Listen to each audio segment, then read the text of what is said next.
النهارده هنتكلم عن ثورة حقيقية بتحصل في مجال زراعة الأسنان، مش بس أدوات وتقنيات، لكن كمان ذكاء اصطناعي بيدخل في كل خطوة من التشخيص للتنفيذ. معانا النهارده ضيف مميز جدا بخبره عمليه واكاديميه كبيره جدا، دكتور فارس محمد، بكالوريوس جراحه الفم والاسنان من جامعه مصر الدوليه، والمدير الطبي لمركز KMC، احد المراكز المتخصصه في زراعه الاسنان باحدث التقنيات. ازيك يا دكتور؟ ازيك، ايه الاخبار؟ قبل ما نتكلم على AI في مجال الاسنان، اوكي. زراعه الاسنان عموما اشرحها لي كده باختصار، ازاي حد ممكن يحط سنه في المكان اللي مفيهوش سنان؟ اوكي، خلينا نقول مبدئيا ان الزراعه دي هي اقرب حاجه احنا وصلنا لها، لان احنا نقرب للسنه الطبيعيه. فكره الزراعه بشكل سريع ان احنا بنجيب الزرعه دي بتكون معموله من معدن اسمه تيتانيوم، وبيتعمل لها معالجه سطحيه بشكل ما بحيث انها تقدر تلتئم مع العظم الطبيعي بتاع الانسان. بنفتح فتح جراحي، بيدخل الدكتور المتخصص بيحط الزرعه في مكانها، وبنقفل تاني وندي الجسم مده ان هو يبدا يحصل له هيلينج مع الزرعه، بحيث ان الزرعه والعظم يبقوا ماسكين كجزء واحد. وانس عدينا المرحله دي بنحط التركيبه، وساعتها خلاص نبقى خلصنا العلاج بتاعنا. طيب ال AI بقى يا دكتور فارس، هل هو عنصر أساسي في زراعة الأسنان ولا هو بس عامل مساعد والخطوات هي بس بيبقى فيه تقنية أعلى شوية؟ بصوا، هو الاي اي النهارده ما نقدرش نقول ان هو عنصر اساسي، ولكن هو قدم ليب او خطوه كبيره جدا في مجال الزراعه. بقى بيقلل بشكل كبير قوي نسبه الخطا، بقى بيسهل للدكتور، بقى بيوفر له وقت. بقينا نقدر نعمل تخطيط رقمي للزراعه من قبل ما اصلا ندخل، بحيث نبقى داخلين عارفين هندخل بعمق قد ايه، هندخل باتجاه عامل ازاي، هندخل بزاويه عامله ازاي. كل ده بيحسن الجوده والوقت في التنفيذ. يعني بيحط الخطة كأنه بيحط لنا الخطة اللي بالظبط، هنمشي عليها. بالظبط. طيب هو ممكن يساعد حضرتك في التشخيص اصلا ولا بس في الجراحات؟ طبعا هو اول اصلا حاجه بداوا يستعملوا فيها الاي اي في الاسنان كانت التشخيص.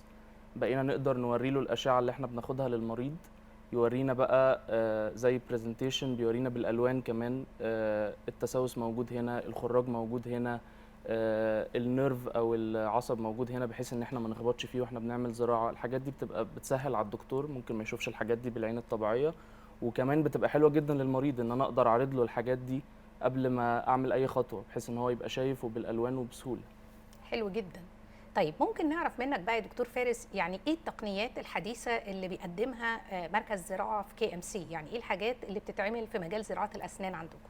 طيب خلينا مبدئيا نقول البروسيس بتبدا بان المريض بيجي، طبعا لازم بيكون عامل اشعه مقطعيه، وده عنصر اساسي في اي زراعه لسه ما نقدرش نستغنى عنه. بنجيب الاشعه، بنبص عليها، بنبدا ندخلها للسوفت وير بتاع الاي اي يعمل لها تحليل، يبدا يشوف سمك العظم قد ايه، يبدا يشوف العصب فين عشان ما ينفعش نخبط في العصب واحنا بنعمل الزرعه. يبدا يوضح لنا كل حاجه، وكمان بيوضح للبيشنت او المريض الحاجات دي كلها. بس فدي طبعا يعني حاجات كأنه بيحط بتحسن له الكواليتي. الخطة اللي هي متفصلة له هو. بالظبط، بيعمل له زي جايد للدكتور وللمريض. طب تمام. ومفيش اي مجال للخطأ؟ يعني في خطأ بشري، ده احنا عارفينه، ده أوكي. وارد. انما لما يكون في جهاز زي ده، هل ده معناه ان مفيش غلطة هتحصل؟ طبعا ما نقدرش نقول زيرو غلطات، يعني هو لسه ما وصلش للحته دي، هو لسه تقنيه جديده. فعشان كده بنقول ان لازم الدكتور المختص يبقى برضو عينه مع الاي اي، ما يبقاش مسلم نفسه للاي اي. طبعا هو بيسهل لنا كتير قوي، بس لازم يبقى فيه متابعه، وطبعا ده بيحسن في نسبه الاخطاء. طيب بالنسبة للألم بقى، لأن احنا الأسنان أنا شخصيا بخاف أروح لدكتور الأسنان، بفضل آه. قاعدة لغاية ما ببقى مش قادرة. الوجع، هل إدخال ال AI في زراعة الأسنان بيقلل الوجع للمريض سواء أثناء البروسيجر نفسه أو ما بعد ذلك؟ هتفرق؟ لا، هو ما نقدرش نقول عليه ان هو بيعمل تغيير جذري في العملية نفسها، بس زي ما قلنا هو بيسهل للدكتور، فطبعا ده بيقلل نسبة الأخطاء، وبيخلي ان مفيش اي حاجة غلط ممكن تحصل أثناء العملية. طبعا الوجع ده حاجة ممكن مريض يتعرض لها ومريض ما يتعرض لهاش، بس في النهاية هو عامل مساعد، ما نقدرش نقول ان هو بيغير البروسيس كلها.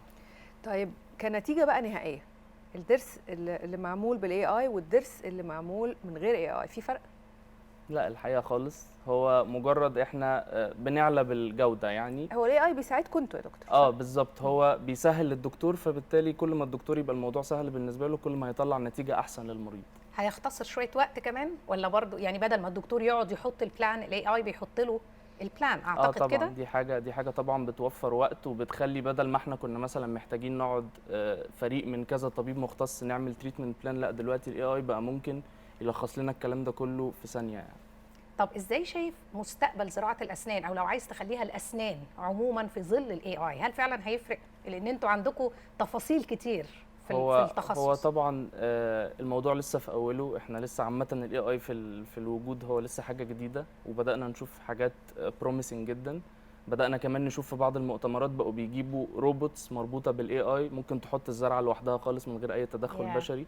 بس طبعا الحاجات دي لسه قدامها شويه وقت على ما نبدا نشوفها بتطبق بشكل عملي تطور سريع. طبعا تطور سريع. طيب انا عايزه نصيحه حضرتك لاي حد عايز يزرع سنان، يدور على ايه؟ يعني ايه اللي يخليه يقدر يقول المكان ده كويس والمكان ده مش كويس؟ طبعا مبدئيا اهم حاجه في عصرنا ده لسه زي ما قلنا الاي اي ما اتطورش التطور الكافي. لازم طبعا تركز على الدكتور المختص، تبقى عارف ان سمعته كويسه وان هو فعلا شاطر. لازم طبعا تبقى رايح عامل اشعه مقطعيه، اي حد يحاول يزرع من غير اشعه مقطعيه دي كارثه وممنوعه ومستحيله. وكمان الدكتور يبقى برضه متاكدين ان هو بيتابع الحاله الصحيه العامه للمريض. يعني مثلا مريض السكر لو اتحط له زرعه وسكره مش مظبوط، الزرعه هتقع ولا كاننا عملنا اي حاجه. فلازم طبعا نبقى متابعين كل التفاصيل دي واحنا بنختار الدكتور اللي هيقوم لنا بالزراعه. احنا بنشكرك جدا يا دكتور فارس، حقيقة معلومات جميله وقيمه ومتطوره جديده بالنسبه لي، يعني نورتنا. ميرسي، شكرا ليكم. لسه في فقرات في دكتور هيلث، خليكم معانا.